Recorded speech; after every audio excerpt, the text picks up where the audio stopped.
ਸਾਰੇ ਭਾਰਤ ਵਿੱਚ ਰੌਲਾ ਪਿਆ ਹੋਇਆ ਵੀ BLO ਦੀਆਂ ਡਿਊਟੀਆਂ ਉਹਨਾਂ ਨੂੰ ਸਖਤੀ ਨਾਲ ਕਿਹਾ ਜਾ ਰਿਹਾ ਸਰਕਾਰ ਵੱਲੋਂ ਕਿ ਜਿਹੜੇ ਮੁਸਲਮਾਨ ਵੋਟਰ ਨੇ ਜਾਂ ਹੋਰ ਇਹੋ ਜਿਹੇ ਵੋਟਰ ਜਿਹੜੇ BJP ਨੂੰ ਵੋਟ ਨਹੀਂ ਪਾਉਣਗੇ ਉਹਨਾਂ ਦੇ ਨਾਂ ਕਟਾਓ।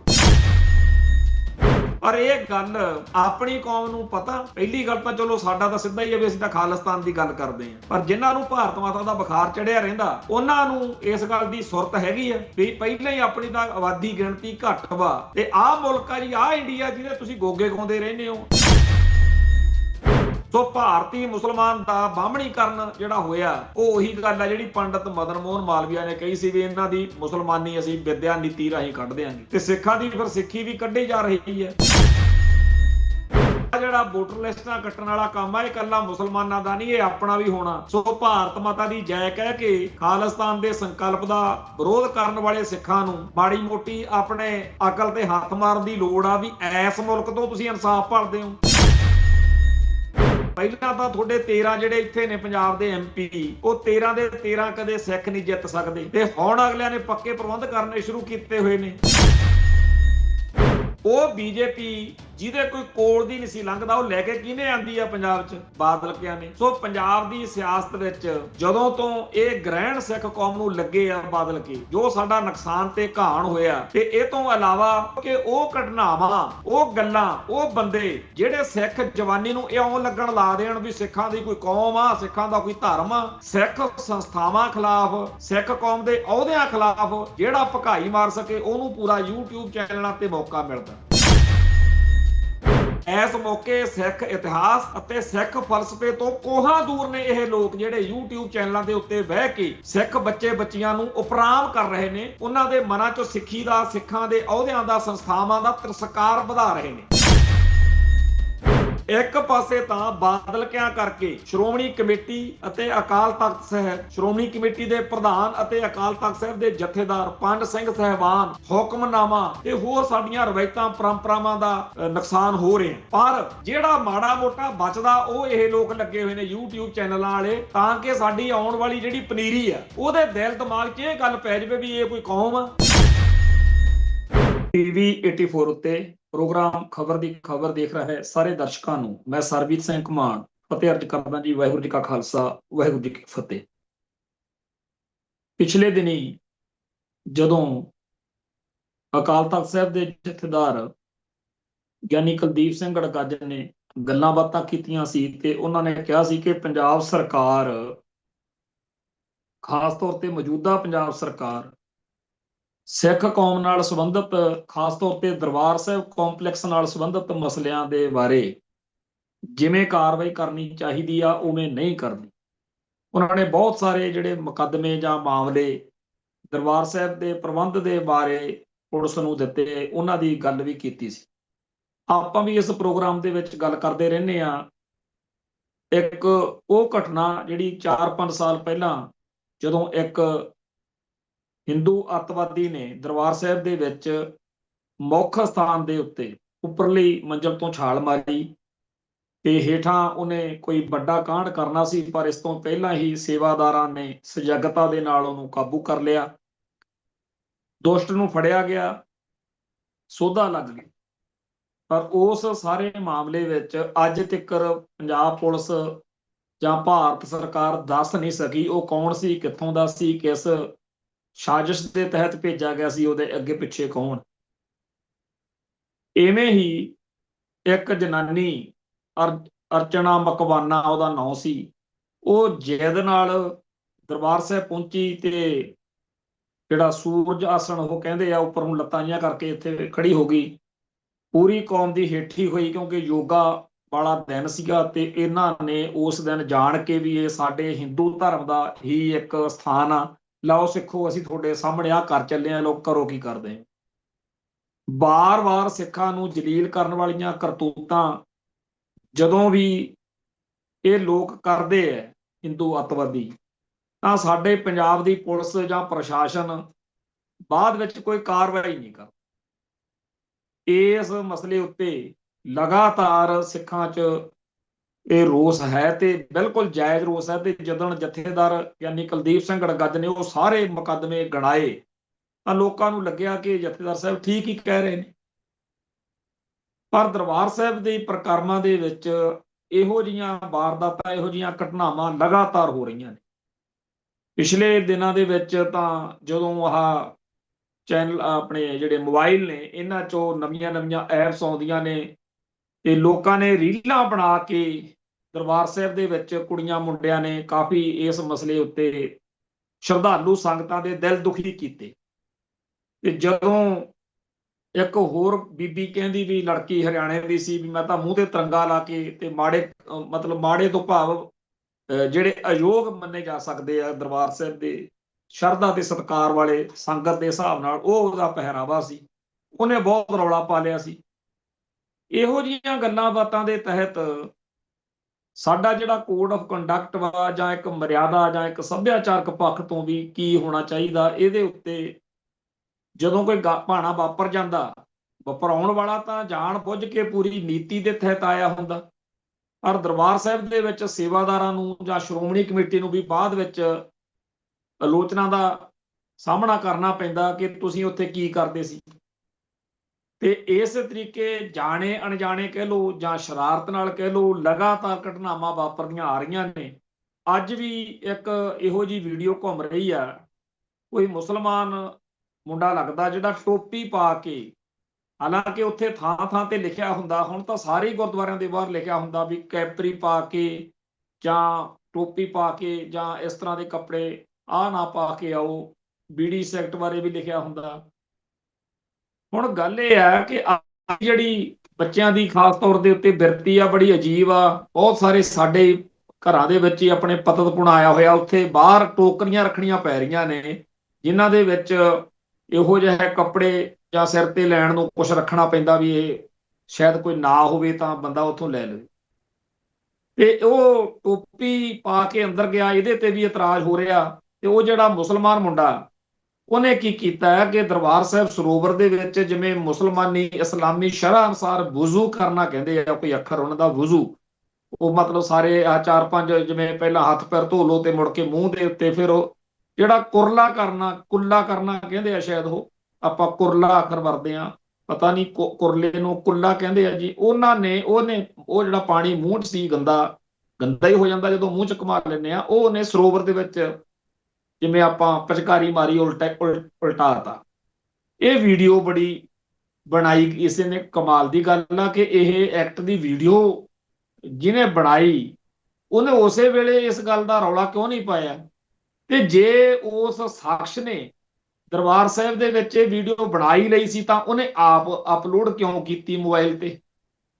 ਕਿਉਂਕਿ ਜੇਕਰ ਇਹ ਕਰਤੂਤ ਸਾਨੂੰ ਕਰਤੂਤ ਲੱਗਦੀ ਆ ਤੇ ਉਹਦੇ ਹਿਸਾਬ ਨਾਲ ਕੋਈ ਗਲਤ ਗੱਲ ਨਹੀਂ ਹੈਗੀ, ਕਿਉਂਕਿ ਉਹਨੇ ਜਿਹੜੀ ਵੀਡੀਓ ਬਣਾ ਕੇ ਪਾਈ ਉਹਦੇ ਚ ਉਹਨੇ ਕਿਹਾ ਜੀ ਦੇਖੋ ਮੈਂ ਦਰਬਾਰ ਸਾਹਿਬ ਆਇਆ, ਇੱਥੇ ਮੈਨੂੰ ਕਿਸੇ ਨੇ ਮੇਰੇ ਧਰਮ ਕਰਕੇ ਜਾਂ ਮੇਰੇ ਪਹਿਰਾਵੇ ਕਰਕੇ ਕਿਸੇ ਨੇ ਟੋਕਿਆ ਨਹੀਂ, ਆ ਬਹੁਤ ਵਧੀਆ ਵਾ, ਇੱਥੇ ਸਾਰਿਆਂ ਨੂੰ ਸਤਿਕਾਰ ਮਿਲਦਾ, ਚੰਗੀਆਂ ਗੱਲਾਂ ਵੀ ਕੀਤੀਆਂ ਉਹਨੇ।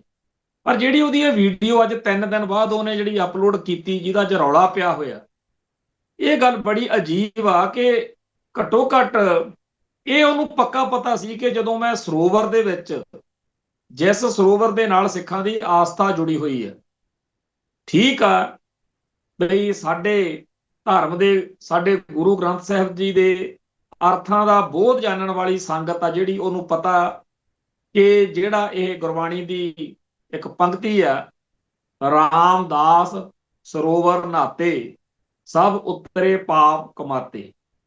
ਬਹੁਤ ਸਾਰੇ ਲੋਕ ਇਹ ਮੰਨਦੇ ਆ ਕਿ ਦਰਬਾਰ ਸਾਹਿਬ ਦਾ ਜਿਹੜਾ ਸਰੋਵਰ ਹੈ, ਇਹਦਾ ਜਿਹੜਾ ਜਲ ਵਾ, ਇੱਥੇ 24 ਘੰਟੇ ਗੁਰਬਾਣੀ ਦਾ ਕਥਾ ਕੀਰਤਨ ਦਾ ਪ੍ਰਵਾਹ ਚੱਲਦਾ। ਇਹ ਤਾਂ ਸਾਡੇ ਦੁੱਖਾਂ, ਰੋਗਾਂ, ਕਲੇਸ਼ਾਂ ਨੂੰ ਮੁਕਾਉਣ ਲਈ ਇੱਕ ਬਹੁਤ ਵੱਡੀ ਸਾਡੇ ਲਈ ਸ਼ਕਤੀ ਦਾ ਸੋਮਾ ਹੈ ਸਰੋਵਰ। ਸਰੋਵਰਾਂ ਦੇ ਇਸ਼ਨਾਨ ਦੇ ਉੱਤੇ ਪਾਬੰਦੀਆਂ ਲਾਉਣ ਵਾਲੀਆਂ ਸਰਕਾਰਾਂ ਜਿਹੜੀਆਂ ਨੇ, ਉਹਨਾਂ ਨੂੰ ਵੀ ਤਾਂ ਹਕੂਮਤਾਂ ਨੇ ਇਹੀ ਕਿਹਾ ਸੀ ਵੀ ਇਸ ਸਰੋਵਰ ਦੇ ਜਲ ਵਿੱਚ ਇਹ ਪਾਣੀ ਨਹੀਂ ਹੈ, ਇਹ ਅੰਮ੍ਰਿਤ ਸਰੋਵਰ ਆ, ਸੁਧਾ ਸਰ, ਵੀ ਇਹਦੇ ਵਿੱਚ ਜਦੋਂ ਇਹ ਇਸ਼ਨਾਨ ਕਰ ਲੈਂਦੇ ਆ ਫਿਰ ਇਹਨਾਂ ਨੂੰ, ਸਿੱਖਾਂ ਨੂੰ ਕੋਈ ਖਾਸ ਅਗੰਮੀ ਜਿਹੜੀ ਇਹਨਾਂ ਦੇ ਅੰਦਰ ਆ ਜਾਂਦੀ ਆ, ਤਾਕਤ, ਸਮਰੱਥਾ, ਸ਼ਕਤੀ, ਫਿਰ ਇਹ ਮੌਤ ਤੋਂ ਡਰਦੇ ਨਹੀਂ। ਤਾਂ ਉਸ ਮੌਕੇ ਜ਼ਾਲਮ ਹਕੂਮਤਾਂ ਨੇ ਸਰੋਵਰ ਦੇ ਆਲੇ ਦੁਆਲੇ ਪਹਿਰੇ ਵੀ ਲਾਏ ਤੇ ਸਿੱਖਾਂ ਨੇ ਤਾਂ ਅਰਦਾਸ ਵਿੱਚ ਸੱਚੇ ਪਾਤਸ਼ਾਹ ਤੋਂ ਕਿਹਾ, ਮੰਗ ਕਰਿਆ ਕਰਨੀ ਕਿ ਸਾਨੂੰ ਅੰਮ੍ਰਿਤਸਰ ਦੇ ਦਰਸ਼ਨ ਇਸ਼ਨਾਨ ਜਿਹੜੇ ਆ ਉਹ ਬਖਸ਼। ਸਾਡੇ ਬਹੁਤ ਸਾਰੇ ਭਰਾਵਾਂ ਨੂੰ ਗੁਰਬਾਣੀ ਦੇ ਸ਼ਬਦਾਂ ਦੇ ਅਰਥਾਂ ਦਾ ਜਾਂ ਸਾਡੇ ਅਰਦਾਸ ਦੇ ਸ਼ਬਦਾਂ ਦੇ ਅਰਥਾਂ ਦਾ ਜਦੋਂ ਨਾ ਗਿਆਨ ਹੋਵੇ ਉਦੋਂ ਕਈ ਵਾਰ ਮਨ ਨੂੰ ਤਕਲੀਫ ਵੀ ਹੁੰਦੀ ਹੈ। ਪਰ ਇਹ ਬਹੁਤ ਘੱਟ ਭਰਾਵਾਂ ਨੂੰ ਭੈਣਾਂ ਨੂੰ ਪਤਾ ਹੋਣਾ ਕਿ ਜਿਹੜੀ ਇਹ ਅਰਦਾਸ ਵਿੱਚ ਆਪਾਂ ਅੰਮ੍ਰਿਤਸਰ ਦੇ ਦਰਸ਼ਨ ਇਸ਼ਨਾਨ ਦੀ ਗੱਲ ਕਰਦੇ ਆ, ਇਹ ਕਿਉਂ ਆ?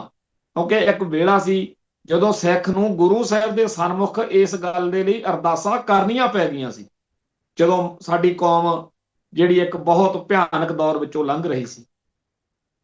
ਇਤਿਹਾਸ ਦੱਸਦਾ ਹੈ ਕਿ ਸਿੰਘ ਘੋੜਿਆਂ ਤੇ ਚੜੇ ਚੜਾਏ ਆਉਂਦੇ ਸੀ ਤੇ ਸਿਖਰ ਦੁਪਹਿਰਿਓਂ, ਕਿਉਂਕਿ ਉਹ ਅੱਜ ਕੱਲ ਵਾਂਗੂ ਆਲੇ ਦੁਆਲੇ ਉਦੋਂ ਇਮਾਰਤਾਂ ਨਹੀਂ ਸੀ, ਖੁੱਲਾ ਆਲੇ ਦੁਆਲਾ ਸੀ। ਇੱਕ ਪਾਸਿਓਂ ਘੋੜੇ ਤੇ ਚੜੇ ਚੜਾਏ ਆਉਂਦੇ ਤੇ ਸਰੋਵਰ ਦੇ ਵਿੱਚ ਦੀ ਲੰਘ ਕੇ ਦੂਜੇ ਪਾਸੇ ਚਲੇ ਜਾਂਦੇ ਜਕਾਰੇ ਛੱਡਦੇ ਹੋਏ। ਲਿਖਿਆ ਹੋਇਆ ਕਿ ਕਈ ਇਸ ਯਤਨ ਵਿੱਚ ਉੱਥੇ ਪਹਿਰੇਦਾਰਾਂ ਦੇ ਹੱਥੋਂ ਕਤਲ ਵੀ ਹੋ ਜਾਂਦੇ, ਸ਼ਹੀਦ ਵੀ ਹੋ ਜਾਂਦੇ। ਪਰ ਇਹ ਉਹ ਬਾਰ-ਬਾਰ ਕਰਕੇ ਜ਼ਾਲਮਾਂ ਨੂੰ, ਹਕੂਮਤ ਨੂੰ ਲਲਕਾਰਦੇ ਸੀ ਕਿ ਤੁਸੀਂ ਕਹਿੰਦੇ ਹੋ ਅਸੀਂ ਅੰਮ੍ਰਿਤਸਰ ਸਰੋਵਰ ਦੇ ਵਿੱਚ ਤੁਹਾਡਾ ਇੱਥੇ ਆਉਣਾ ਬੰਦ ਕਰ ਦਿਆਂਗੇ, ਅਸੀਂ ਆਵਾਂਗੇ। ਸੋ ਅੰਮ੍ਰਿਤਸਰ ਦੇ ਸਰੋਵਰ ਦੇ ਬਾਰੇ ਬਹੁਤ ਹੀ ਵੱਡੀ ਆਸਥਾ ਦੁਨੀਆ ਦੇ ਵਿੱਚ। ਸਾਡੇ ਧਰਮ ਦੇ ਸਾਰੇ ਸਰੋਵਰ ਜਿਹੜੇ ਨੇ ਉਹ ਕੱਲੇ ਉਹੀ ਪਾਣੀ ਦੇ ਭਰੇ ਹੋਏ ਤਲਾਅ ਜਾਂ ਸਰੋਵਰ ਦੇ ਵਿੱਚ ਕੋਈ ਉਹੀ ਨਹੀਂ ਵੀ ਪਾਣੀ ਇਕੱਠਾ ਕੀਤਾ ਹੋਇਆ। ਇਹਨਾਂ ਦਾ ਇਤਿਹਾਸ ਵੀ ਹੈ, ਇਹਨਾਂ ਦਾ ਫਲਸਫਾ ਵੀ ਹੈ। ਇਹ ਕੋਈ ਐ ਨਹੀਂ ਗਾ ਵੀ ਉਹੀ ਲਿਖ ਦੋ ਉੱਥੇ ਵੀ ਇੰਨੀ ਸੰਨ 'ਚ ਇਹਦਾ ਸਰੋਵਰ ਦੀ ਸੇਵਾ ਫਲਾਣੇ ਨੇ ਕਰਵਾਈ ਜਾਂ ਆ ਇਸ ਵੇਲੇ ਹੋਈ, ਏਦਾਂ ਇਤਿਹਾਸ ਨਹੀਂ। ਇਹਦਾ ਫਲਸਫਾ ਬੜਾ ਵੱਡਾ। ਜਿਨ੍ਹਾਂ ਵੇਲਿਆਂ ਦੇ ਵਿੱਚ ਇੱਥੇ ਮੁਸਲਮਾਨ ਪਾਣੀ, ਹਿੰਦੂ ਪਾਣੀ, ਜਿਨ੍ਹਾਂ ਵੇਲਿਆਂ 'ਚ ਦਲਿਤਾਂ ਨੂੰ, ਸ਼ੂਦਰਾਂ ਨੂੰ ਧਿਰਕਾਰ ਕੇ ਦੂਰ ਕੀਤਾ ਜਾਂਦਾ ਸੀ, ਸਰੋਵਰਾਂ ਅਤੇ ਗੁਰੂ ਕੇ ਲੰਗਰਾਂ ਨੇ, ਪੰਗਤ ਨੇ, ਬਹੁਤ ਸਾਰੀਆਂ ਇਹੋ ਜਿਹੀਆਂ ਗੱਲਾਂ ਨੇ।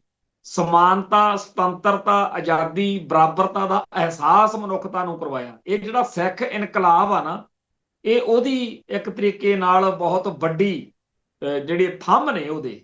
ਜੇ ਆਪਾਂ ਸਰਦਾਰ ਜਗਜੀਤ ਸਿੰਘ ਵਾਲੀ ਕਿਤਾਬ ਸਿੱਖ ਇਨਕਲਾਬ ਪੜ੍ਹੀਏ ਜਾਂ ਜਾਤ ਪਾਤ ਅਤੇ ਸਿੱਖ ਲਹਿਰ, ਇਹ ਕਿਤਾਬਾਂ ਸਾਨੂੰ ਸਮਝਾਉਂਦੀਆਂ ਨੇ, ਮੱਤ ਦਿੰਦੀਆਂ ਨੇ ਕਿ ਸਾਡੀ ਜਿਹੜੀਆਂ ਗੱਲਾਂ ਦੀ ਅੱਜ ਸਾਨੂੰ ਸਮਝ ਨਹੀਂ ਵੀ ਲੈ ਵੀ ਸੰਗਤ 'ਚ ਇਕੱਠੇ ਬਹਿ ਕੇ ਕੀ ਹੋ ਗਿਆ।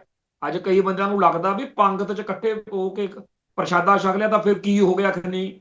ਇਹ ਉਹਨਾਂ ਨੂੰ ਪੁੱਛੋ ਜਿਨ੍ਹਾਂ ਨੇ ਇਹ ਦੁੱਖ ਝੱਲਿਆ ਜਦੋਂ ਉਹਨਾਂ ਨੂੰ ਬਰਾਬਰਤਾ ਦਾ ਨਹੀਂ ਉੱਥੇ ਦਿੱਤਾ ਜਾਂਦਾ ਸੀ ਮਾਣ। ਅੱਜ ਅਸੀਂ ਇਹ ਗੱਲਾਂ ਦੀ ਕੀਮਤ, ਜਦੋਂ ਕੋਈ ਚੀਜ਼ ਆਮ ਹੋ ਜਾਏ ਨਾ, ਜਿਵੇਂ ਕਹਿੰਦੇ ਆ ਵੀ ਜਦੋਂ ਮਾਂ-ਬਾਪ ਹੁੰਦੇ ਆ ਬੰਦਾ ਕਦਰ ਨਹੀਂ ਕਰਦਾ, ਪਰ ਜਦੋਂ ਕੋਈ ਦੂਜਾ ਬੰਦਾ ਦੱਸਦਾ ਕਿ ਤੈਨੂੰ ਨਹੀਂ ਪਤਾ, ਤੇਰੇ ਕੋਲ ਹੈਗੇ ਆ, ਮੈਨੂੰ ਪੁੱਛ ਕੇ ਦੇਖ ਮਾਂ-ਬਾਪ ਦੀ। ਉਵੇਂ ਜਿਹੜਾ ਹਨੇਰਾ ਨਾ, ਹਨੇਰੇ ਤੇ ਚਾਨਣ ਦੀ ਵੀ ਗੱਲ ਆਈ ਆ। ਚਾਨਣ ਦੀ ਅਹਿਮੀਅਤ ਉਦੋਂ ਪਤਾ ਲੱਗਦੀ ਆ ਜਦੋਂ ਲੋਕ ਹਨੇਰੇ 'ਚ ਹੁੰਦੇ।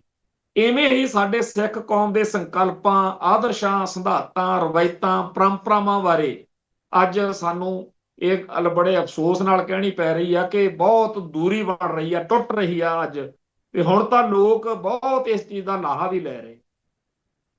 ਖੈਰ, ਉਹ ਮੁਸਲਮਾਨ ਮੁੰਡੇ ਨੇ ਦਰਬਾਰ ਸਾਹਿਬ ਦੇ ਪਵਿੱਤਰ ਸਰੋਵਰ ਦੇ ਵਿੱਚ ਕੁਰਲੀ ਕਰਕੇ, ਇਹਦੀ ਵੀਡੀਓ ਅਪਲੋਡ ਕਰਕੇ ਜੋ ਮਾਹੌਲ ਸਿਰਜਿਆ, ਇਹਦੇ ਬਾਰੇ ਇੱਕ ਤਾਂ ਗੱਲ ਇਹ ਆ ਕਿ ਜਿੱਦਣ ਇਹ ਗੱਲ ਵਾਪਰੀ ਹੋਏਗੀ ਉਸ ਦਿਨ CCTV ਕੈਮਰਿਆਂ ਵਾਲੇ ਜਿਹੜੇ 24 ਘੰਟੇ ਦਰਬਾਰ ਸਾਹਿਬ ਦੇ ਵਿੱਚ ਹਰ ਗੱਲ ਤੇ ਨਜ਼ਰ ਰੱਖਦੇ ਆ, ਉਹਨਾਂ ਨੇ ਇਸ ਗੱਲ ਨੂੰ ਕਿਉਂ ਨਹੀਂ ਨੋਟਿਸ ਕੀਤਾ ਤੇ ਉਦਣ ਹੀ ਉਸ ਨੌਜਵਾਨ ਨੂੰ ਫੜ ਕੇ ਉਹਦੇ ਨਾਲ ਉਹਦੀ ਮਾਫੀ ਮੰਗਾ ਕੇ ਵੀਡੀਓ ਅਪਲੋਡ ਕਰਦੇ ਤੇ ਉਹਨੂੰ ਵੀ ਕਹਿੰਦੇ ਵੀ ਭਰਾਵਾ ਤੂੰ ਇਹ ਵੀਡੀਓ ਆਪ ਅਪਲੋਡ ਨਾ ਕਰੀ, ਤੇ ਕੋਈ ਗੱਲ ਨਿਬੜ ਜਾਂਦੀ।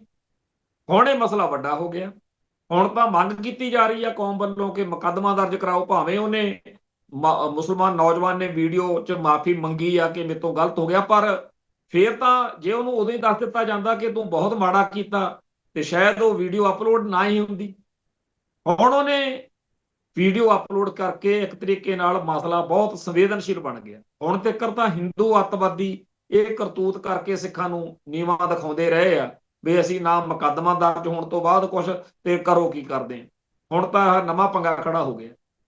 ਇਸ ਤੋਂ ਅਗਲੀ ਗੱਲ, ਫਿਰ ਲੋਕ ਕਹਿ ਦਿੰਦੇ ਆ ਕਿ ਲਓ ਜੀ ਸਿੱਖ ਤਾਂ ਮਾਮੂਲੀ ਜੀ ਨਿੱਕੀ ਜੀ ਗੱਲ ਤੇ ਇੰਨੇ ਹੋ ਜਾਂਦੇ ਆ ਤੱਤੇ, ਤੇ ਭਾਈ ਹੋਰ ਕਰੀਏ ਕੀ।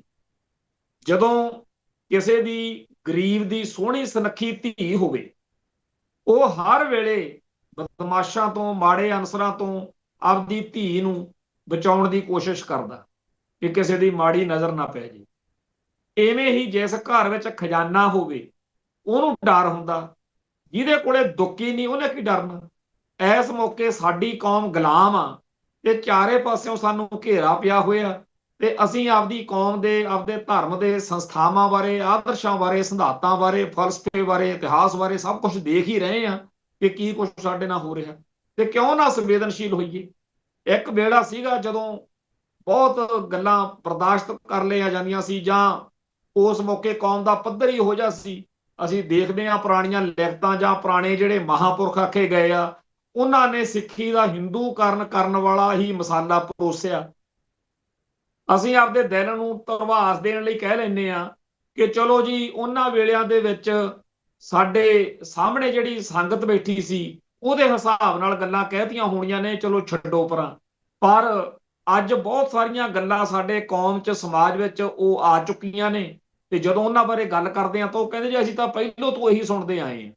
ਮੈਂ ਤਾਂ ਪੂਰੀ ਗਾਰੰਟੀ ਨਾਲ ਕਹਿਣਾ ਕਿ ਪਿਛਲੇ 150 ਸਾਲ ਤੋਂ ਸਾਡੇ ਸਿੱਖੀ ਦੇ ਪ੍ਰਚਾਰਕਾਂ ਦੇ ਮਾਹੌਲ ਦੇ ਵਿੱਚ ਜੋ ਗੜਬੜਾਂ ਆਈਆਂ ਨੇ, ਉਹਨੇ ਸਾਨੂੰ ਮਤਲਬ ਕੇਸਾਧਾਰੀ ਹਿੰਦੂ ਬਣਾਉਣ ਵਾਲੇ ਪਾਸੇ ਨੂੰ ਹੀ ਤੋਰਿਆ।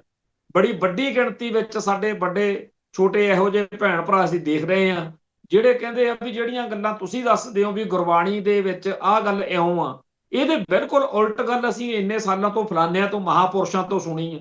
ਹੁਣ ਮਹਾਪੁਰਸ਼ਾਂ ਦੀ ਜਾਂ ਵੱਡਿਆਂ ਦੀ ਗੱਲ ਜਿਹੜੀ ਆ ਉਹ ਹੈ ਗਲਤ ਆ, ਤੇ ਜਿਹੜੀ ਸੱਚੀ ਗੱਲ ਆ ਉਹਦਾ ਉਹ ਅਸਰ ਨਹੀਂ ਹੋ ਰਿਹਾ, ਤੇ ਕਿੱਧਰ ਨੂੰ ਜਾਵੇ ਦੁਨੀਆ। ਖੈਰ, ਜਿਹੜੀ ਇਹ ਗੱਲ ਵਾਪਰੀ ਆ, ਇਹ ਬੜੀ ਗਲਤ ਵਾਪਰੀ ਆ। ਉਸ ਮੁਸਲਮਾਨ ਮੁੰਡੇ ਨੇ ਦਰਬਾਰ ਸਾਹਿਬ ਦੇ ਪਵਿੱਤਰ ਸਰੋਵਰ ਦੇ ਵਿੱਚ ਕੁਰਲੀ ਕਰਕੇ ਬਹੁਤ ਵੱਡਾ ਇੱਕ ਤਰੀਕੇ ਨਾਲ ਸਕੈਂਡਲ ਖੜਾ ਹੋ ਗਿਆ ਜੀ ਇਹ। ਔਰ ਇਸ ਗੱਲ ਦਾ ਹੁਣ ਆਉਣ ਵਾਲੇ ਦਿਨਾਂ ਦੇ ਵਿੱਚ ਕਿੱਧਰ ਨੂੰ ਇਹ ਗੱਲ ਜਾਂਦੀ ਹੈ ਤਾਂ ਵਾਹਿਗੁਰੂ ਜਾਣੇ। ਪਰ ਮਨ ਬੜਾ ਦੁਖੀ ਹੋਇਆ ਕਿ ਉੱਥੇ ਬੜੀ ਵੱਡੀ ਗਿਣਤੀ ਵਿੱਚ ਸ਼੍ਰੋਮਣੀ ਕਮੇਟੀ ਦੇ ਬਰਛਿਆਂ ਵਾਲੇ ਸੇਵਾਦਾਰ ਫਿਰਦੇ ਹੁੰਦੇ। ਸਾਡੇ ਕਈ ਸ਼ਰਧਾਲੂ ਸਿੱਖ ਜਿਹੜੇ ਆ, ਉਹ ਸਗਾਂ ਤੇ ਜਦੋਂ ਮੈਂ ਇੱਥੇ ਅੰਮ੍ਰਿਤਸਰ ਰਹਿਣਾ, ਤੇ ਜਦੋਂ ਕੋਈ ਵਾਕਫ ਜਾਂ ਕੋਈ ਹੋਰ ਜਾਂ ਕਿਸੇ ਰਿਸ਼ਤੇਦਾਰੀ 'ਚ ਗਏ ਹੋਈਏ, ਕੋਈ ਗੱਲ ਚੱਲ ਪਏ, ਤੁਸੀਂ ਅੰਮ੍ਰਿਤਸਰ ਰਹਿੰਦੇ ਹੋ, ਤਾਂ ਕਈ ਭੈਣ ਭਰਾ ਕਹਿ ਦਿੰਦੇ ਆ ਵੀ ਸ਼੍ਰੋਮਣੀ ਕਮੇਟੀ ਦੇ ਮੁਲਾਜ਼ਮਾਂ ਦਾ ਜਿਹੜਾ ਰਵੱਈਆ ਵਤੀਰਾ ਉਹ ਬੜਾ ਅੱਖੜ ਆ, ਉਹ ਬੜਾ ਮਾੜਾ ਬੋਲਦੇ ਆ। ਉਹਨਾਂ ਦੀ ਕੋਈ ਟ੍ਰੇਨਿੰਗ ਹੋਣੀ ਚਾਹੀਦੀ ਆ ਕਿ ਕਿਵੇਂ ਬੋਲੀ ਦਾ, ਕਿਵੇਂ ਗੱਲ ਕਰੀਦੀ ਆ। ਉਹਨੇ ਜੀ ਮਾਮੂਲੀ ਗੱਲ ਤੋਂ ਮੇਰੀ ਚੁੰਨੀ ਲੈ ਗਈ ਸੀ ਜਾਂ ਮੇਰਾ ਐ ਹੋ ਗਿਆ ਸੀ ਉੱਤੇ, ਐਦਾਂ ਬੋਲੇ, ਇਹੋ ਜਿਹੀਆਂ ਸ਼ਿਕਾਇਤਾਂ ਕਰਦੇ। ਅੱਜ ਉਹ ਸੇਵਾਦਾਰਾਂ ਦੇ ਉੱਤੇ ਬੜਾ ਮਨ ਵਿੱਚ ਰੋਸ ਆ ਰਿਹਾ ਕਿ ਜੇ ਤੁਸੀਂ ਉੱਥੇ ਡਿਊਟੀ ਜ਼ਿੰਮੇਵਾਰੀ ਨਾਲ ਕਰ ਰਹੇ ਹੁੰਦੇ ਤਾਂ ਇਹ ਕੰਮ ਨਹੀਂ ਸੀ ਹੋਣਾ। ਫਿਰ ਉਸ ਤੋਂ ਅਗਲੀ ਗੱਲ, ਸਰਕਾਰ ਦੇ ਟੱਟੂ ਘੱਟੋ ਘੱਟ 300 ਪੁਲਿਸ ਮੁਲਾਜ਼ਮ ਹਰ ਵੇਲੇ ਦਰਬਾਰ ਸਾਹਿਬ ਕੰਪਲੈਕਸ ਦੇ ਵਿੱਚ ਰਹਿੰਦਾ, ਤੇ ਉਹ ਜਿਹੜੇ ਜਿਨ੍ਹਾਂ ਤੇ ਉਹ ਜਿਹੜੀ ਕਾਹਦੇ ਲਈ ਬਿਠਾਏ ਨੇ ਉੱਥੇ ਇਹ ਪੁਲਿਸ ਨੇ, ਉਹਨਾਂ ਨੂੰ ਇਹ ਪਤਾ ਵੀ ਖਾਲਿਸਤਾਨ ਦੀ, ਸਿੱਖ ਸੰਘਰਸ਼ ਦੀ ਗੱਲ ਕਰਨ ਵਾਲੇ ਯੋਧੇ ਆ ਜਿਹੜੇ, ਉਹ ਦਰਬਾਰ ਸਾਹਿਬ ਨੂੰ, ਸਿੱਖ ਕੌਮ ਦੇ ਕੇਂਦਰੀ ਸਥਾਨ ਨੂੰ ਬਹੁਤ ਪਿਆਰ ਕਰਦੇ ਆ, ਤੇ ਅਕਸਰ ਇੱਥੇ ਮੱਥਾ ਟੇਕਣ ਕੋਈ ਆ ਸਕਦਾ। ਤੋ ਜਿਹੜੇ ਭਗੌੜੇ ਜਾਂ ਗਰੀਲੇ ਯੋਧੇ ਆ, ਜਾਂ ਇਹ ਸੋਚ ਕੇ ਵੀ ਕੋਈ ਨਾ ਕੋਈ ਇੱਥੇ ਖਾਲਿਸਤਾਨੀ ਸੋਚ ਵਾਲਾ ਸਿੰਘ ਆ ਸਕਦਾ, ਇਹ ਜਿਹੜੇ ਸਰਕਾਰੀ ਬੰਦੇ ਆ ਉੱਥੇ ਲੱਗੇ ਰਹਿੰਦੇ ਆ, ਚਾਹੇ ਸਰਕਾਰ ਕਿਸੇ ਦੀ ਮਰਜ਼ੀ ਹੋਵੇ। ਪਿਛਲੇ ਦਿਨੀ ਜਦੋਂ ਗੁਰਪ੍ਰੀਤ ਸਿੰਘ ਝੱਬਰ ਲੇਰਾਂ ਜਿਹਾ ਮਾਰਦਾ ਹੁੰਦਾ ਸੀ ਚੈਨਲਾਂ ਦੇ ਉੱਤੇ ਕਿ ਅਸੀਂ ਕਦੇ ਉੱਥੇ ਦਖਲਅੰਦਾਜ਼ੀ ਸਰਕਾਰ ਦੀ ਬਰਦਾਸ਼ਤ ਨਹੀਂ ਕਰਦੇ, ਅਸੀਂ ਤਾਂ ਉੱਥੇ, ਉਦੋਂ ਆਹੀ ਮੈਂ ਕਹਿ ਰਿਹਾ ਸੀਗਾ ਵੀ ਭਰਾਵਾ 24 ਘੰਟੇ ਤੁਹਾਡੇ ਉੱਥੇ ਪੁਲਿਸੀਏ ਅੰਦਰ ਵਾੜੇ ਹੁੰਦੇ ਆ ਤੁਹਾਡੇ। ਇਹ ਨਹੀਂ ਵੀ ਇਕੱਲੇ ਪ੍ਰਕਰਮਾਂ 'ਚ, ਉੱਥੋਂ ਤਾਂ ਚਲੋ ਆਪਾਂ ਕਹਿ ਨਹੀਂ ਸਕਦੇ ਸੰਗਤ ਦੇ ਰੂਪ 'ਚ ਸਿਵਲ ਕੱਪੜਿਆਂ 'ਚ ਕੋਈ ਬੈਠਾ। ਜਿਹੜੇ ਦਫ਼ਤਰ ਨੇ ਤੇਜਾ ਸਿੰਘ ਸਮੁੰਦਰੀ ਹਾਲ ਵਾਲੇ ਪਾਸੇ, ਜਿਹੜੀ ਨਵੀਂ ਜਿੱਥੇ ਗੁਰੂ ਨਾਨਕ ਨਿਵਾਸ ਹੁੰਦਾ ਸੀ, ਉੱਥੇ ਚੱਪੇ ਚੱਪੇ ਦੇ ਉੱਤੇ ਪੁਲਿਸੀਏ, CID ਵਾਲੇ, ਰਾਹ ਦੇ ਏਜੰਟ, ਹੋਰ ਸਾਰੀਆਂ ਜਿਹੜੀਆਂ IB ਟਾਈਪ, ਇਹ ਸਾਰਿਆਂ ਦੇ ਫਿਰਦੇ ਹੁੰਦੇ ਆ ਉੱਥੇ, ਤੇ ਕਿਸੇ ਨੇ ਨਹੀਂ ਦੇਖਿਆ। ਜਾਣੀ ਕਿ ਪ੍ਰਬੰਧ ਦੇ ਵਿੱਚ ਪੂਰੀ ਤਰ੍ਹਾਂ ਇੱਕ ਜਿਵੇਂ ਕਹਿ ਦਈਏ ਵੀ ਗੜਬੜ ਹੈ।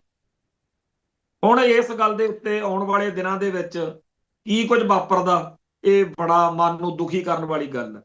ਖੈਰ, ਅਗਲੀ ਗੱਲ ਰਾਜਸਥਾਨ ਤੋਂ ਆ। BLO ਜਿਹੜੇ ਬਲਾਕ ਲੈਵਲ ਤੇ ਅਧਿਕਾਰੀ ਰੱਖੇ ਹੋਏ ਨੇਗੇ ਸਰਕਾਰ ਨੇ, ਉਹਨਾਂ ਨੂੰ ਸਾਰੇ ਭਾਰਤ ਵਿੱਚ ਰੌਲਾ ਪਿਆ ਹੋਇਆ ਵੀ BLO ਦੀਆਂ ਡਿਊਟੀਆਂ ਉਹਨਾਂ ਨੂੰ ਸਖਤੀ ਨਾਲ ਕਿਹਾ ਜਾ ਰਿਹਾ ਸਰਕਾਰ ਵੱਲੋਂ ਕਿ ਜਿਹੜੇ ਮੁਸਲਮਾਨ ਵੋਟਰ ਨੇ ਜਾਂ ਹੋਰ ਇਹੋ ਜਿਹੇ ਵੋਟਰ ਜਿਹੜੇ BJP ਨੂੰ ਵੋਟ ਨਹੀਂ ਪਾਉਣਗੇ ਉਹਨਾਂ ਦੇ ਨਾਂ ਕਟਾਓ। ਸੋ ਇਹ ਰੌਲਾ ਕਈ ਬੰਗਾਲ ਦੇ ਵਿੱਚ ਜਾਂ ਹੋਰਨਾਂ ਥਾਵਾਂ ਤੋਂ ਤਾਂ ਪੈਂਦਾ ਹੀ ਆਇਆ, ਕਈਆਂ ਨੇ ਖੁਦਕੁਸ਼ੀਆਂ ਵੀ ਕਰ ਲਈਆਂ ਵੀ ਕਈ ਇਸ ਮਾਮਲੇ 'ਚ ਚੱਕਰ ਬਣੇ। ਪਰ ਰਾਜਸਥਾਨ ਦੇ ਇੱਕ BLO ਦੀ ਜਿਹੜੀ ਇਸ ਮੌਕੇ ਚਰਚਾ ਹੋ ਰਹੀ ਆ ਕੀਰਤੀ ਕੁਮਾਰ ਦੀ, ਉਹ ਕਹਿੰਦਾ ਵੀ ਮੈਨੂੰ BJP ਦੇ ਆਗੂਆਂ ਨੇ ਕਿਹਾ ਵੀ ਤੁਸੀਂ ਆ ਜਿਹੜੇ 470 ਜਿਹੜੇ ਤੇਰੇ ਇਲਾਕੇ ਦੇ ਵਿੱਚ ਆਗੂ ਮੁਸਲਮਾਨ ਵੋਟਰ ਨੇ ਇਹਨਾਂ ਦੇ ਨਾਂ ਕੱਟ। ਇਹ ਗੱਲ ਜਿਹੜੀ ਇਸ ਮੌਕੇ ਤਾਂ ਸਾਰੇ ਚਲੋ ਭਾਰਤ ਦੇ ਅੱਡ-ਅੱਡ ਸੂਬਿਆਂ 'ਚ ਚੱਲ ਰਹੀ ਆ ਤੇ ਉਹਨੇ ਆਤਮ ਹੱਤਿਆ ਦੀ ਧਮਕੀ ਦਿੱਤੀ ਆ ਵੀ ਮੈਂ ਮੁਸਲਮਾਨ ਵੋਟਰਾਂ ਦੇ ਨਾਂ ਨਹੀਂ ਕੱਟਣੇ, ਕੱਲ ਨੂੰ ਜਦੋਂ ਪੰਗਾ ਪੈ ਗਿਆ ਉਦੋਂ ਮੈਨੂੰ ਭੁਗਤਣਾ ਪੈਣਾ। ਪਰ ਇਹ ਗੱਲ ਆਪਣੀ ਕੌਮ ਨੂੰ ਪਤਾ, ਪਹਿਲੀ ਗੱਲ ਤਾਂ ਚਲੋ ਸਾਡਾ ਤਾਂ ਸਿੱਧਾ ਹੀ ਹੈ ਵੀ ਅਸੀਂ ਤਾਂ ਖਾਲਿਸਤਾਨ ਦੀ ਗੱਲ ਕਰਦੇ ਹਾਂ, ਪਰ ਜਿਨ੍ਹਾਂ ਨੂੰ ਭਾਰਤ ਮਾਤਾ ਦਾ ਬੁਖਾਰ ਚੜਿਆ ਰਹਿੰਦਾ ਉਹਨਾਂ ਨੂੰ ਇਸ ਗੱਲ ਦੀ ਸੁਰਤ ਹੈਗੀ ਆ ਵੀ ਪਹਿਲਾਂ ਹੀ ਆਪਣੀ ਤਾਂ ਆਬਾਦੀ ਗਿਣਤੀ ਘੱਟ ਵਾ ਤੇ ਆਹ ਮੁਲਕ ਆ ਜੀ, ਆਹ ਇੰਡੀਆ ਜਿਹਦੇ ਤੁਸੀਂ ਗੋਗੇ ਗਾਉਂਦੇ ਰਹਿੰਦੇ ਹੋ, ਜੇ ਉਹ ਮੁਸਲਮਾਨਾਂ ਦੇ ਨਾਂ ਕਟਾ ਰਹੇ ਨੇ ਤਾਂ ਸਿੱਖਾਂ ਦੇ ਵੀ ਕਟਾਉਣਗੇ। ਇਹ ਗੱਲ ਉਹੀ ਆ ਜਿਹੜੀ 1947 ਤੋਂ ਪਹਿਲਾਂ ਜਿਹੜੀ ਸਰਦਾਰ ਕਪੂਰ ਸਿੰਘ ਨੇ ਸਾਚੀ ਸਾਖੀ 'ਚ ਲਿਖੀ ਹੈ। ਬਈ ਗਿਆਨੀ ਸ਼ੇਰ ਸਿੰਘ ਪੰਡਤ ਮਦਨ ਮੋਹਨ ਮਾਲਵੀਆ ਨੂੰ ਕਹਿਣ ਲੱਗੇ ਕਿ ਜਿਹੜੇ ਮੁਸਲਮਾਨ ਜਾਂਦੇ ਆ ਪਾਕਿਸਤਾਨ 'ਚ ਜਾਣ ਦੇ ਪਰਾਂ ਵੀ ਆਪਾਂ ਥੋੜਾ ਬਹੁਤਾ ਹੋਰ ਦੇ ਕੇ ਪਾਕਿਸਤਾਨ ਨੂੰ ਇਹਨਾਂ ਨੂੰ ਗਲੋਂ ਲਾਹੋ, ਤਾਂ ਉਹ ਕਹਿਣ ਲੱਗਿਆ ਵੀ ਜਿਹੜੇ ਇੱਥੇ ਰਹਿਣਗੇ ਮੁਸਲਮਾਨ ਆਪਾਂ ਉਹ ਹਿੰਦੂਆਂ ਤੇ ਸਿੱਖਾਂ ਨੂੰ ਤੰਗ ਕਰਿਆ ਕਰਨਗੇ। ਤਾਂ ਪੰਡਤ ਮਦਨ ਮੋਹਨ ਮਾਲਵੀਆ ਕਹਿੰਦਾ ਗਿਆਨੀ ਜੀ, ਗਿਆਨੀ ਸ਼ੇਰ ਸਿੰਘ ਨੂੰ ਕਹਿੰਦਾ आप इन मुसलमानों की चिंता मत करो, जो मुसलमान भारत में रह जाएंगे इन मुसलमानों की मुसलमानी तो हम विद्या नीति में संशोधन करके निकाल देंगे। ते अपने सामने आ भारतीय मुसलमान नूं सारे संसार दे मुसलमान जिहड़े आ ਉਹ ਕਿਹੋ ਜਿਹਾ ਸਮਝਦੇ ਆ ਵੀ ਇਹ ਤਾਂ ਮਤਲਬ ਹਿੰਦੂਆਂ ਵਰਗੇ ਹੀ ਨੇ। 100 ਕਰਮ ਕਾਂਡ ਜਿਹਦੇ ਬਾਰੇ ਸਾਫ਼ ਤੌਰ ਤੇ ਉੱਤੇ ਜਿਹੜੇ ਇਸਲਾਮ ਦੀ ਸ਼ਰ੍ਹਾ ਨੂੰ ਪਿਆਰ ਕਰਦੇ ਆ ਉਹ ਕਹਿੰਦੇ ਨੇ ਵੀ जे दीने हजाजी का बेबाक बेड़ा ना गेहूं में अटका ना गेहूं में ठहरा, पार किए थे जिसने सातों समुंदर वो डूबा आकर गंगा के दहाने में आखर। भी गंगा मैया ने भ्रष्ट करता इस्लाम का जिहड़ा झंडा झुलदा ਸੀ ਸਾਰੇ ਪਾਸੇ। ਸੋ ਭਾਰਤੀ ਮੁਸਲਮਾਨ ਦਾ ਬਾਹਮਣੀਕਰਨ ਜਿਹੜਾ ਹੋਇਆ ਉਹ ਉਹੀ ਗੱਲ ਆ ਜਿਹੜੀ ਪੰਡਤ ਮਦਨ ਮੋਹਨ ਮਾਲਵੀਆ ਨੇ ਕਹੀ ਸੀ ਵੀ ਇਹਨਾਂ ਦੀ ਮੁਸਲਮਾਨੀ ਅਸੀਂ ਵਿਦਿਆ ਨੀਤੀ ਰਾਹੀਂ ਕੱਢ ਦਿਆਂਗੇ, ਤੇ ਸਿੱਖਾਂ ਦੀ ਫਿਰ ਸਿੱਖੀ ਵੀ ਕੱਢੀ ਜਾ ਰਹੀ ਹੈ। ਤੇ ਆ ਜਿਹੜਾ ਵੋਟਰ ਲਿਸਟਾਂ ਕੱਟਣ ਵਾਲਾ ਕੰਮ ਆ ਇਹ ਇਕੱਲਾ ਮੁਸਲਮਾਨਾਂ ਦਾ ਨਹੀਂ, ਇਹ ਆਪਣਾ ਵੀ ਹੋਣਾ। ਸੋ ਭਾਰਤ ਮਾਤਾ ਦੀ ਜੈ ਕਹਿ ਕੇ ਖਾਲਿਸਤਾਨ ਦੇ ਸੰਕਲਪ ਦਾ ਵਿਰੋਧ ਕਰਨ ਵਾਲੇ ਸਿੱਖਾਂ ਨੂੰ ਮਾੜੀ ਮੋਟੀ ਆਪਣੇ ਅਕਲ ਤੇ ਹੱਥ ਮਾਰਨ ਦੀ ਲੋੜ ਆ ਵੀ ਐਸ ਮੁਲਕ ਤੋਂ ਤੁਸੀਂ ਇਨਸਾਫ ਭਾਲਦੇ ਹੋ। ਪਹਿਲਾਂ ਤਾਂ ਤੁਹਾਡੇ 13 ਜਿਹੜੇ ਇੱਥੇ ਨੇ ਪੰਜਾਬ ਦੇ MP, ਉਹ 13 ਦੇ 13 ਕਦੇ ਸਿੱਖ ਨਹੀਂ ਜਿੱਤ ਸਕਦੇ, ਤੇ ਹੁਣ ਅਗਲਿਆਂ ਨੇ ਪੱਕੇ ਪ੍ਰਬੰਧ ਕਰਨੇ ਸ਼ੁਰੂ ਕੀਤੇ ਹੋਏ ਨੇ। ਤੇ ਗਾਹਾਂ ਜਿਹੜੀ ਸਿਆਸਤ ਚੱਲ ਰਹੀ ਆ ਉਹਦਾ ਤੁਹਾਨੂੰ ਪਤਾ ਹੀ ਆ, ਕਿਸੇ ਵੇਲੇ ਅਕਾਲੀ ਦਲ, ਸ਼੍ਰੋਮਣੀ ਅਕਾਲੀ ਦਲ ਪੰਥ ਦੀ ਜਮਾਤ ਹੁੰਦਾ ਸੀ, ਕੌਮ ਦੀ ਜਮਾਤ ਹੁੰਦਾ ਸੀ। ਹਾਲਾਤ ਇਹੋ ਜਿਹੇ ਬਣਾਏ ਕਿ ਉਸ ਅਕਾਲੀ ਦਲ ਦਾ ਕੀ ਹਾਲ ਕਰਤਾ ਵੀ ਇਹ ਤਾਂ ਜੀ ਪੰਜਾਬੀ ਪਾਰਟੀ ਬਣਾਏ ਬਗੈਰ ਗੁਜ਼ਾਰਾ ਨਹੀਂ। ਬਾਦਲ ਕਿਆ ਨੇ ਕਿਹਾ ਤੇ ਤੁਸੀਂ ਸਾਰਿਆਂ ਨੇ ਮੰਨ ਲਿਆ, ਜੇ ਕਿਤੇ ਪੰਜਾਬੀ ਪਾਰਟੀ ਬਣਾ ਕੇ ਅਕਾਲੀ ਦਲ ਦੇ ਨਾਂ ਤੇ ਇਹ ਲੋਕ ਪੰਥ ਦਾ, ਪੰਜਾਬ ਦਾ ਕੁਝ ਭਲਾ ਕਰ ਸਕਦੇ ਤਾਂ ਵੀ ਸਬਰ ਕਰ ਲੈਂਦੇ। ਪਰ ਇਹਨਾਂ ਨੇ ਤਾਂ ਕਾਂਗਰਸ ਨਾਲੋਂ ਵੀ ਜ਼ਿਆਦਾ ਘਾਣ ਪੰਥ ਦਾ, ਪੰਜਾਬ ਦਾ ਕੀਤਾ ਤੇ ਉਸ RSS ਦੇ, ਉਸ BJP ਦੇ ਪੈਰ ਲਵਾਏ ਜਿਹਦੇ ਕੋਲ ਦੀ ਕੋਈ ਸਿੱਖ ਲੰਘ ਨਹੀਂ ਸੀ ਸਕਦਾ। ਕਿਉਂ? ਕਿਉਂਕਿ ਜੀ ਅਸੀਂ 9 ਮਾਸ ਦਾ ਰਿਸ਼ਤਾ, ਅਸੀਂ ਜੀ ਪਤੀ ਪਤਨੀ ਆ, ਤੇ ਅਖੀਰ ਉਹਨਾਂ ਨੇ ਮਾਰੀ ਲੱਤ। ਤੇ ਹੁਣ ਅੱਜ ਦਾ ਮਾਹੌਲ ਕੀ ਹੈ? ਅੱਜ ਬਾਦਲ ਪਰਿਵਾਰ ਦੇ ਕਰਕੇ ਉਸ ਅਕਾਲੀ ਦਲ ਦਾ ਹਾਲ ਇਹ ਹੈ ਕਿ ਜਿਹੜਾ ਵੀ ਮਾੜਾ ਮੋਟਾ ਸਿਆਸੀ ਤੌਰ ਤੇ ਸਰਗਰਮ ਹੋਣਾ ਚਾਹੁੰਦਾ ਸਿੱਖ, ਉਹ ਸਭ ਤੋਂ ਪਹਿਲਾਂ ਇਹਨਾਂ ਨੂੰ ਛੱਡ ਕੇ ਭੱਜਦਾ। ਜੇਕਰ ਅੱਜ ਨਵਾਂ ਅਕਾਲੀ ਦਲ ਗਿਆਨੀ ਹਰਪ੍ਰੀਤ ਸਿੰਘ ਵਾਲਾ ਬਣਿਆ, ਉਹ ਬਾਦਲਕਿਆਂ ਦੀ ਕਰਤੂਤ ਸਦਕਾ ਬਣਿਆ, ਜਿਹਦੇ ਨਾਲ ਪੰਜਾਬ ਦੀ ਜਿਹੜੀ ਪੰਥਕ ਸਿਆਸੀ ਵੋਟ ਸਮਰੱਥਾ ਉਹ ਵੰਡੀ ਗਈ। ਜੇਕਰ ਅਕਾਲੀ ਦਲ ਦੇ ਅਕਾਲੀ ਲੀਡਰਾਂ ਦੇ ਵਿੱਚ ਕੋਈ ਗੁਣ ਹੁੰਦਾ, ਆ ਜਿੰਨੇ ਹੋਰ ਧੜੇ ਧਿਰਾਂ, ਚਾਹੇ ਉਹ ਸ਼੍ਰੋਮਣੀ ਅਕਾਲੀ ਦਲ ਅੰਮ੍ਰਿਤਸਰ ਆ, ਚਾਹੇ ਦਲ ਖਾਲਸਾ, ਚਾਹੇ ਉਹ ਵਾਰਸ ਪੰਜਾਬ ਦੇ ਆ, ਇਹ ਸਾਰੇ ਤਾਂ ਉਸ ਅਕਾਲੀ ਦਲ ਦਾ ਹਿੱਸਾ ਹੋਣੇ ਚਾਹੀਦੇ ਸੀ। ਚੇਤੇ ਕਰੋ, ਉਹ ਅਕਾਲੀ ਦਲ ਜਿਹੜਾ ਅਸਲੀ ਅਕਾਲੀ ਦਲ ਸੀ, ਜਿਹਦੇ ਵਿੱਚ ਖਾਲਿਸਤਾਨ ਦੀ ਗੱਲ ਕਰਨ ਵਾਲੇ ਵੀ ਅਕਾਲੀ ਹੁੰਦੇ ਸੀ ਤੇ ਹੋਰ ਖਿਆਲਾਂ ਵਾਲੇ ਵੀ ਅਕਾਲੀ ਹੁੰਦੇ ਸੀ। ਵਿਚਾਰਾਂ ਦੀ ਵਿਭਿੰਨਤਾ, ਵਿਚਾਰਾਂ ਦਾ ਵਖਰੇਵਾਂ, ਵੱਖੋ ਵੱਖਰੀ ਆਜ਼ਾਦ ਰਾਏ ਰੱਖਣੀ ਆਮ ਗੱਲ ਸੀ। ਉਸ ਤੋਂ ਇਲਾਵਾ ਫੈਡਰੇਸ਼ਨ ਹੁੰਦੀ ਸੀ। ਤੇ ਅੱਜ ਮੁਕਤਸਰ ਮਾਘੀ ਦੇ ਮੇਲੇ ਤੇ ਕੀ ਹੋਇਆ, ਜਿਸ ਅਕਾਲੀ ਦਲ ਦੀ ਸਟੇਜ ਤੋਂ ਸਿੱਖ ਕੌਮ ਦੀ ਜਿਹੜੀ ਅਗਲੀ ਲੀਡਰਸ਼ਿਪ, ਫੈਡਰੇਸ਼ਨ ਦੇ ਨੌਜਵਾਨ ਚੜ੍ਹਦੀ ਕਲਾ ਵਾਲੇ ਅਕਾਲੀ ਗਰਜਦੇ ਹੁੰਦੇ ਸੀ, ਹੁਣ ਉੱਥੇ ਕੰਨਾਂ 'ਚ ਮੁੰਦਰਾਂ ਵਾਲੇ ਜਾਂ ਦਾੜੀ ਰੰਗਣ ਵਾਲੇ ਜਾਂ ਸਿੱਖੀ ਦੀ ਮਰਿਆਦਾ ਤੋਂ ਕੋਹਾਂ ਦੂਰ ਘੋਣ ਮੋਨ ਜਿਹੜੇ ਆ, ਉਹ ਉੱਥੇ ਬਤੌਰ ਅਕਾਲੀ ਲੀਡਰ ਪੇਸ਼ ਕੀਤੇ ਜਾ ਰਹੇ ਹੁੰਦੇ। ਤੇ ਅਕਾਲੀ ਦਲ ਦੇ ਅੱਜ ਦੇ ਸਰੂਪ ਨੂੰ ਦੇਖ ਕੇ ਜਿਹੜਾ ਵਰਤਾਰਾ ਵਾਪਰ ਰਿਹਾ, ਉਹ ਸਿੱਖੀ ਲਈ ਜਿੰਨਾ ਖਤਰਨਾਕ ਹੈ, ਸਿੱਖ ਹੱਕਾਂ ਤੇ ਸਿੱਖ ਜਿਹੜੀ ਇਸ ਮੌਜੂਦਾ ਭਾਰਤੀ ਨਿਜ਼ਾਮ 'ਚ ਤੁਸੀਂ ਕਹਿੰਦੇ ਹੋ ਕਿ ਜੇ ਆਪਣੇ ਕੋਲੇ ਸੱਤਾ ਹੋਣੀ ਚਾਹੀਦੀ ਹੈ, ਤੇ ਉਹ ਸੱਤਾ ਜਦੋਂ ਬਾਦਲ ਕਿਆਂ ਕੋਲੇ ਆਈ ਸੀ, ਉਦੋਂ ਕੌਮ ਦਾ ਘਾਣ ਹੋਇਆ ਸੀ। ਤੇ ਜਿਹੜਾ ਜਦੋਂ ਉਹ ਸੱਤਾ 'ਚ ਨਹੀਂ ਰਹੇ ਤਾਂ ਟੁਕੜੇ ਹੋ ਗਏ ਸਾਰੀ ਉਸ ਸਮਰੱਥਾ ਦੇ, ਸਾਡੇ ਪੋਟੈਂਸ਼ੀਅਲ ਦੇ, ਜਿਹੜਾ ਸਾਡਾ ਆਧਾਰ ਸੀਗਾ। ਤੇ ਜਿੱਦਣ ਮਨਜਿੰਦਰ ਸਿੰਘ ਸਰਸੇ ਨੇ ਅਸਤੀਫਾ ਦਿੱਤਾ ਸੀ, ਜਿੱਦਣ ਪਰਮਜੀਤ ਸਿੰਘ ਸਿੱਧਵਾਂ ਨੇ ਅਸਤੀਫਾ ਦਿੱਤਾ ਸੀ, ਉਹ ਜਿਹੜਾ ਕੁਝ ਲਿਖ ਕੇ ਪਾਸੇ ਹੋਇਆ ਸੀ, ਇਹ ਉਹ ਫਿਰ ਬੀਜੇਪੀ 'ਚ ਚਲੇ ਗਿਆ ਮਨਜਿੰਦਰ ਸਰਸਾ, ਦਿੱਲੀ ਕਮੇਟੀ ਦਾ ਹੋਵੇ ਪ੍ਰਧਾਨ, ਤੇ ਜਾ ਬੈਠਿਆ ਬੀਜੇਪੀ 'ਚ, ਆਰਐਸਐਸ ਵਿੱਚ। ਅੱਜ ਜਿਹੜਾ ਨਵਾਂ ਅਕਾਲੀ ਦਲ ਬਣਿਆ ਸੀ, ਇਹਦਾ ਕਰਤਾ ਧਰਤਾ ਚਰਨਜੀਤ ਸਿੰਘ ਬਰਾੜ ਨਾਂ ਦਾ ਆਗੂ ਸੀ। ਭਾਵੇਂ ਕਿ ਉਹਦੇ ਬਾਰੇ ਕਈ ਗੱਲਾਂ ਚੱਲਦੀਆਂ ਨੇ ਕਿ ਬਾਦਲ ਕਿਆ ਨੇ ਉਹਨੂੰ ਖੜਾ ਕਰਕੇ people's party of Punjab Manpreet Singh Badal ਦੀ ਕਮਾਂਡ ਹੇਠ ਬਣਾ ਕੇ ਇੱਕ ਵਾਰੀ ਬਦੰਗੀ ਖੇਡੀ ਪੰਜਾਬ ਨਾਲ।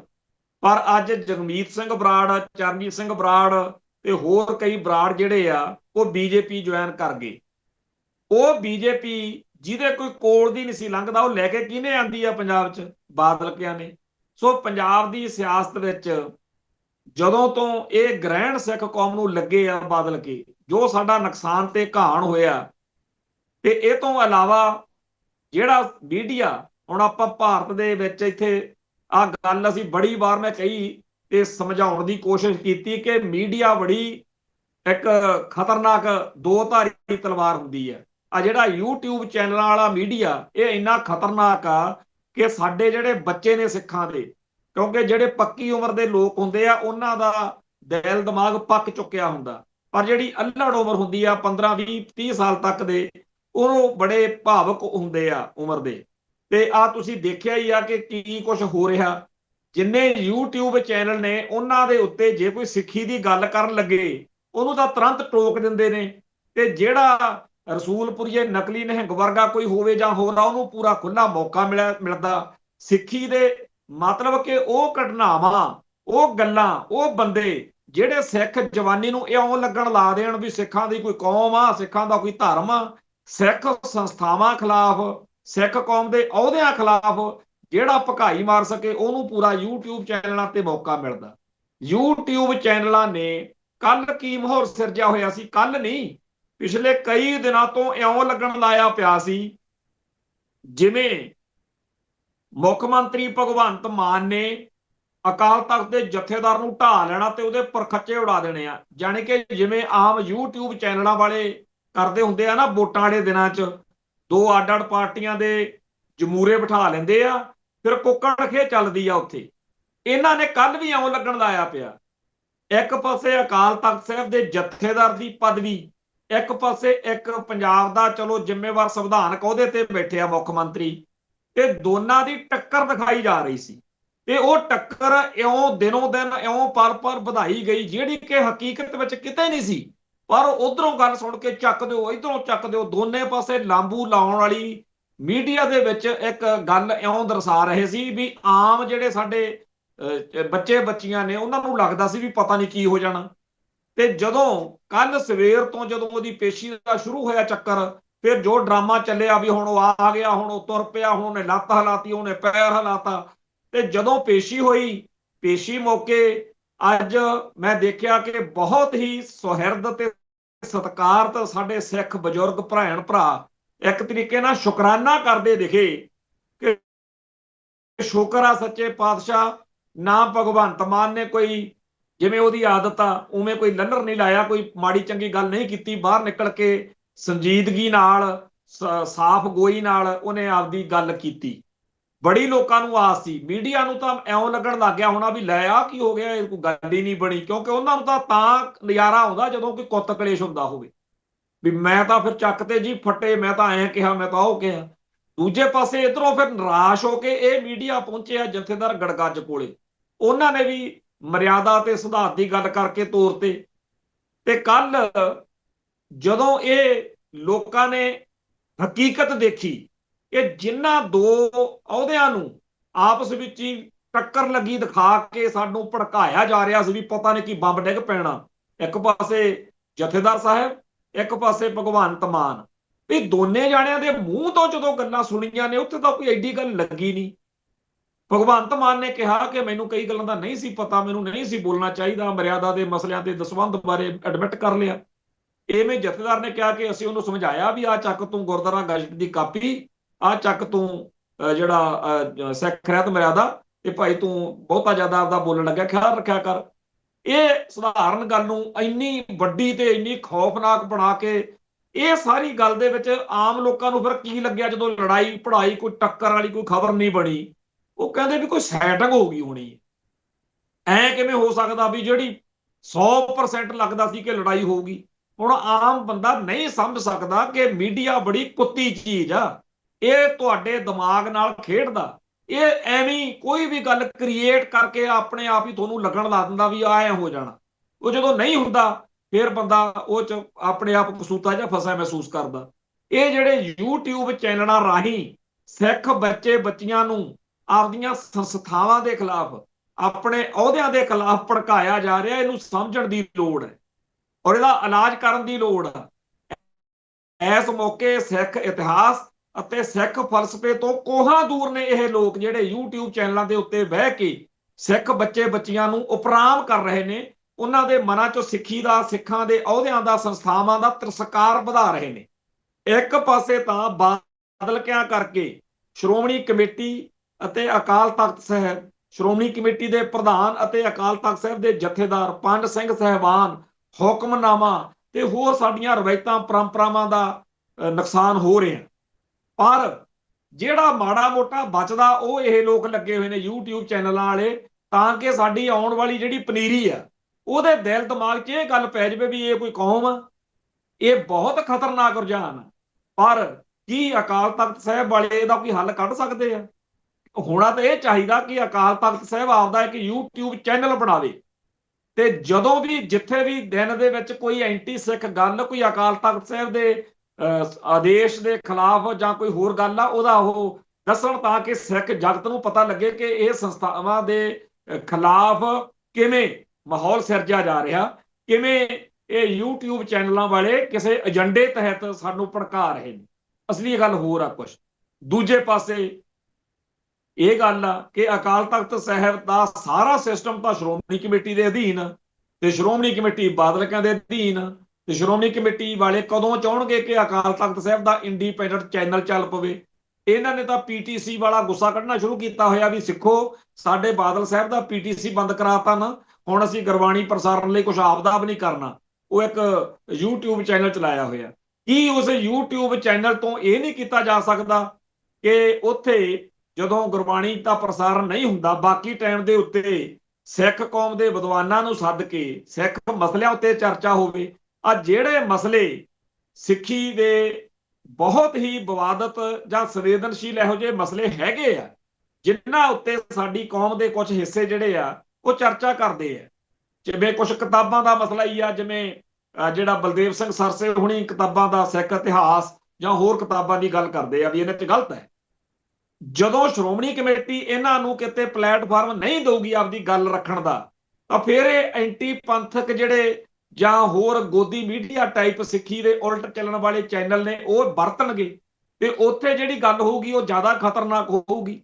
ਪਰ ਕੀ ਸ਼੍ਰੋਮਣੀ ਕਮੇਟੀ ਦੇ ਮੌਜੂਦਾ ਨਿਜ਼ਾਮ ਤੋਂ ਆਪਾਂ ਆਸ ਕਰ ਸਕਦੇ ਹਾਂ ਕਿ ਇਹ ਕਹਿਣ ਕਿ ਭਾਈ ਜਿਹੜੀਆਂ ਆਪਣੇ ਅੰਦਰੂਨੀ ਗੱਲਾਂ ਨੇ ਕੌਮ ਦੀਆਂ, ਆਪਾਂ ਤੁਹਾਨੂੰ ਇਸ ਚੈਨਲ ਤੇ ਪਲੇਟਫਾਰਮ ਦਿੰਦੇ ਹਾਂ, ਤੁਸੀਂ ਆਪਣੀ ਗੱਲ ਖੁੱਲ੍ਹ ਕੇ ਰੱਖੋ? ਪਰ ਕਿੱਥੇ? ਇੱਥੇ ਤਾਂ ਜੇਕਰ ਬੀਬੀ ਕਿਰਨਜੋਤ ਕੌਰ ਵਰਗੀ ਕਿਸੇ ਮਸਲੇ ਤੇ ਵੱਖਰੀ ਰਾਏ ਰੱਖਣ ਦੀ ਹੋਵੇ, ਉਹਨੂੰ ਸ਼੍ਰੋਮਣੀ ਕਮੇਟੀ ਦੇ ਇਜਲਾਸ ਵਿੱਚ ਉਹਦੇ ਕੋਲੋਂ ਮਾਈਕ ਖੋਹ ਲੈਂਦੇ ਆ ਤੇ ਗੁੰਡਿਆਂ ਵਾਂਗੂ ਉਹਦੇ ਮਾਈਕ ਦੇ ਆਲੇ ਦੁਆਲੇ ਖੜ ਜਾਂਦੇ ਆ। ਜਿਸ ਸ਼੍ਰੋਮਣੀ ਕਮੇਟੀ ਦੇ ਇਜਲਾਸ ਵਿੱਚ ਵੱਖਰੀ ਰਾਏ ਰੱਖਣ ਵਾਲੇ ਬੰਦੇ ਨੂੰ ਬੋਲਣ ਨਹੀਂ ਦਿੰਦੇ, ਇਹ YouTube ਚੈਨਲ ਚਲਾ ਕੇ ਉੱਥੇ ਵੱਖਰੇ ਵਿਚਾਰਾਂ ਵਾਲਿਆਂ ਨੂੰ ਕਿੱਥੇ ਮੌਕਾ ਦੇ ਦੇਣਗੇ।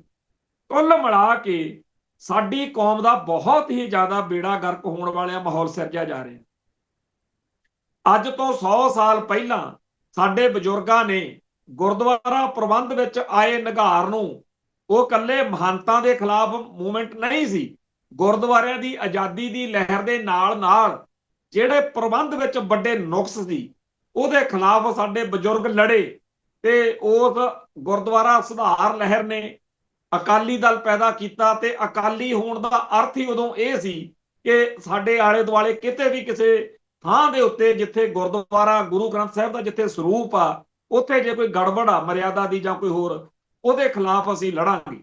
ਤੇ ਉਹ ਹੁੰਦੇ ਸੀ ਅਕਾਲੀ। ਉਹਨਾਂ ਨੇ ਸ਼੍ਰੋਮਣੀ ਕਮੇਟੀ ਬਣਾਈ, ਉਹਨਾਂ ਨੇ ਕੌਮ ਲਈ ਕੁਰਬਾਨੀਆਂ ਕੀਤੀਆਂ।